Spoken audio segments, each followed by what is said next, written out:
বাদুরের কালো ডানা করমচা পল্লবে, কুয়াশারে নিংড়ায় উড়ে যাবে আরো দূর নীল কুয়াশায়। কেউ তাহা দেখিবে না। সেদিনে পাড়াগাঁড় পথের বিস্ময় দেখিতে পাব না আর। ঘুমায় রহিবে সব, যেমন ঘুমায় আজ রাতে মৃত যারা, যেমন হতেছে ঘুমে ক্ষয় অশ্বত্থ ঝাউয়ের পাতা চুপি চুপি আজ রাতে হায়। যেমন ঘুমায় মৃতা, তাহার বুকের শাড়ি যেমন ঘুমায়। জীবনানন্দ দাশ বাংলা কবিতার এক নীরব অথচ গভীর কণ্ঠস্বর। তাঁর জীবনবোধ অথবা কবিতার বিষণ্ণতা এক কোমল শিল্পিত দুঃখের রূপ। নিজস্ব ভাষায় গড়েছেন ভাঙচুর। বাংলা সাহিত্য পেয়েছে এক নতুন কাব্য জগৎ, যেখানে নীরবতা হতে পারে কবিতা, বিষণ্ণতা থেকে জন্ম নিতে পারে অনন্ত সৌন্দর্য। বাংলার ত্রস্ত নীলিমা এই নামে কবি জীবনানন্দ দাশ 1934 সালের দিকে একটি কবিতা সংকলনের পাণ্ডুলিপি তৈরি করেছিলেন। এই নামে তিনি সংকলনটি চিন্তা করেছিলেন, কিন্তু কবির জীবিত থাকাকালে এই বইটি প্রকাশিত হয়নি। পরবর্তীতে তার মৃত্যুর কয়েক বছর পরে 1957 সালে এই পাণ্ডুলিপিটি আবিষ্কৃত হয়। পাণ্ডুলিপির কবিতাগুলোই তখন সিগনেট প্রেস থেকে প্রকাশ করা হয় নতুন একটি নামে, রূপসী বাংলা। যেইখানে কলকা পেড়ে শাড়ি পরে কোনো এক সুন্দরীর সব চন্দন চিতায় চড়ে, আমের শাখায় সুখ ভুলে যায় কথা। যেইখানে সবচেয়ে বেশি রূপ, সবচেয়ে গাঢ় বিষণ্ণতা, যেখানে শুকায় পদ্ম বহুদিনে বিশালাক্ষী, যেখানে নীরব, যেখানে একদিন শঙ্খমালা চন্দ্রমালা মানিক কুমার কাঁকন বাজিত, আহা কোনদিন বাজিবে কি আর।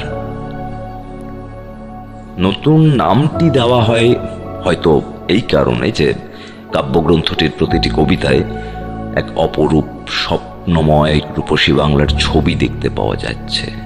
বাংলার প্রকৃতি, নিসর্গ, গ্রামীণ দুপুর, পাখির ডাক, নদীর ধারের নিঃসঙ্গতা, কিংবা একটি শাড়ি ভেজা রোদ্দুর। এই কাব্যগ্রন্থটি তাই শুধু কবিতা নয়, এই কবির কল্পনায় গড়া এক নিভৃত বাংলার চিত্রপট, এক ব্যক্তিগত স্বপ্ন লোক। আমাদের আজকের আলোচ্য পাঠ্য কবিতা পাড়াগাঁড় দুপোহর ভালোবাসি এই রূপসী বাংলা কাব্যগ্রন্থেরই অন্তর্গত। এখানে কবি শুধু প্রকৃতিকে দেখেননি, অনুভব করেছেন, আর কবিতার স্বপ্নটিও উনি বুনেছেন তাঁর সেই অনুভব দিয়েই। পাড়াগাঁড় দুপোহর ভালোবাসি, রৌদ্রে যেন গন্ধ লেগে আছে স্বপনের। কোন গল্প, কি কাহিনী, কি স্বপ্ন যে বাঁধিয়াছে ঘর আমার হৃদয়ে, আহা কেউ তাহা জানে না কো। কেবল প্রান্তর জানে তাহা, আর ওই প্রান্তরের শঙ্খচিল। তাহাদের কাছে যেন এ জনমে নয়, যেন ঢের যুগ ধরে কথা শিখিয়াছে এ হৃদয়। স্বপ্নে যে বেদনা আছে, শুকনো পাতা, শালিকের স্বর, ভাঙা মঠ, নকশা পেড়ে শাড়িখানা মেয়েটির রৌদ্রের ভেতর হলুদ পাতার মতো সরে যায়। জল সিঁড়িটির পাশে ঘাসে শাখাগুলো নুয়ে আছে বহুদিন, ছন্দহীন বুনো চাল তার। জলে তার মুখখানা দেখা যায়। ডিঙিও ভাসিছে কার জলে, মালিক কোথাও নাই, কোনোদিন এই দিকে আসিবে না আর। ঝাঁঝরা ফোঁপরা, আহা ডিঙিটিয়ে বেঁধে রেখে গিয়েছে হি জলে। পাড়াগাঁড় দুপোহর ভালোবাসি, রৌদ্রে যেন ভেজে বেদনার গন্ধ লেগে আছে, আহা কেঁদে কেঁদে ভাসিতেছে আকাশের তলে। এই কবিতাটা একটু যদি কবি মন দিয়ে আমরা বুঝতে চাই, একটু নাগাল পেতে চাই কবি মনের, তাহলে দেখব যে কবি আসলে সেই পাড়া গাঁয়ের দুপুরকে ভালোবাসেন যেখানে কোলাহল নেই। আরেকভাবে বলা যেতে পারে, কবি আসলে সেই পাড়া গাঁয়ের দুপুরকে ভালোবাসেন যেখানে আছে নিঃসঙ্গতা। একদিকে কেউ কোথাও নেই, এই না থাকাটা, এই নিঃসঙ্গতা কিংবা এই একাকিত্ব কবিকে তার স্বপ্ন, পুরনো স্মৃতি এসব দিকে নিয়ে যায়। রৌদ্রে যেন গন্ধ লেগে আছে স্বপনের। রোদ যা সাধারণত দৃশ্যমান, তার মধ্যেও কবি ঘ্রাণ খুঁজে পাচ্ছেন। গন্ধ লেগে আছে স্বপনের। এই ঘ্রাণ, এই গন্ধ মানে কবি আসলে অনুভব করছেন। কবির চোখে প্রকৃতির প্রতিটি দৃশ্য, যেমন ওই ডিঙি, শালিক, চালতা গাছ, শাড়ি, এগুলো প্রত্যেকটি আসলে এক একটা অনুভবের প্রতীক। এই প্রকৃতি তার সঙ্গে যেন কথা বলে, এই প্রকৃতি যেন তার দীর্ঘদিনের বন্ধু, সহচর। আবার অন্যত্র দেখছি আমরা শুকনো পাতা, শালিকের স্বর, ভাঙা মঠ, সবই একটা বিষণ্ণতার ছবি। এই শুকনো পাতা মানে পাতার মধ্যে তার প্রাণ নেই, নিষ্প্রাণ একটি পাতা। শালিকের স্বর, সেই স্বরের মধ্যে একটা কর্কশ একটা বিষয় রয়েছে। ভাঙা মঠ, তো এগুলো যেন তার ফেলে আসা কোনো এক সময় বা যন্ত্রণার ছায়া কবি যেন টের পাচ্ছেন। এই যে কবিতার মধ্যে ঝাঁঝরা ফোপরা ডিঙি, নিঃসঙ্গ আকাশ, বেদনার গন্ধ, এই সমস্ত কিছু ভরে আছে, তা সত্ত্বেও কবি বলছেন যে পাড়াগাঁর দুপহর ভালোবাসি। তাহলে এই যে এতক্ষণ যা কিছু যে শব্দগুলো নিয়ে আমরা কথা বললাম, সেগুলিতে আসলে মানে এই যে একাকিত্ব, এই যে নিঃসঙ্গতা, এগুলোর মধ্যে দিয়ে ফুটিয়ে তুলছেন।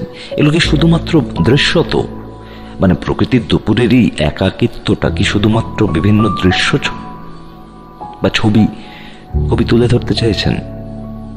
দুপুর রোদে গ্রাম কিংবা তুলনামূলক আরো ছোট জনপদ একা হয়ে পড়ে, কেউ থাকে না কোথাও। শেষের দিকে জীবনানন্দ যেমন বলছেন, কেঁদে কেঁদে ভাসিতেছে আকাশের তলে। কিন্তু এখানে একটা কান্না, এই যে একা, এই যে যন্ত্রণা, এই একার, এই যে নিঃসঙ্গতা, তার একটা ছবি তিনি তৈরি করছেন, কোলাজ তিনি তৈরি করছেন, দুপুরকে তিনি আঁকছেন। তো এই একা হয়ে পড়া কিংবা শূন্যতা, আসলে কবির নিজের ভেতরের যে শূন্যতা, নিজের যে একাকিত্ব বোধ, এই সমস্ত কিছু তিনি আসলে প্রকৃতির এই একা হয়ে ওঠা, এই নিঃসঙ্গতার মধ্যে তিনি আবিষ্কার করছেন, মিশিয়ে দিচ্ছেন তিনি নিজের একাকিত্বকে তার কবির প্রকৃতির সঙ্গে। এই এত একা, এত নিঃসঙ্গতা, এই অনাবিল শূন্যতাকে জীবনানন্দ দাশ আপন করে নিচ্ছেন, নিজের করে নিচ্ছেন। এ অনেকটা ওই প্রপোজ করবার মতো, একটি মেয়ে বা একটি ছেলে যখন অন্য আরেকজনকে বলে ভালোবাসি, জীবনানন্দ এই নিঃসঙ্গ প্রকৃতির প্রতি তারও যেন অনুরাগ জানাচ্ছেন, বলছেন ভালোবাসি। তাই তিনি বলছেন পাড়াগাঁর দুপহর ভালোবাসি। রৌদ্রে যেন ভেজে বেদনার গন্ধ লেগে আছে, ভিজে বেদনার গন্ধ লেগে থাকা রোদকে তিনি, এই প্রকৃতিকে তিনি বলছেন ভালোবাসি, এক করে নিচ্ছেন। তো এই কবি দৃষ্টির থেকে আমরা কবিতাটাকে এভাবে দেখতে পারি। আশা করি অন্যরকম হয়তো দেখাও তোমাদের কারো তৈরি হয়ে থাকতে পারে। কেমন লাগলো অবশ্যই জানাবে, কোনো সাজেশন থাকলে দেবে। আর কোনো কবিতা, আর কোনো গল্প, আর কোনো পাঠ্য তোমরা চাও কিনা তাও জানাবে। ভালো থেকো।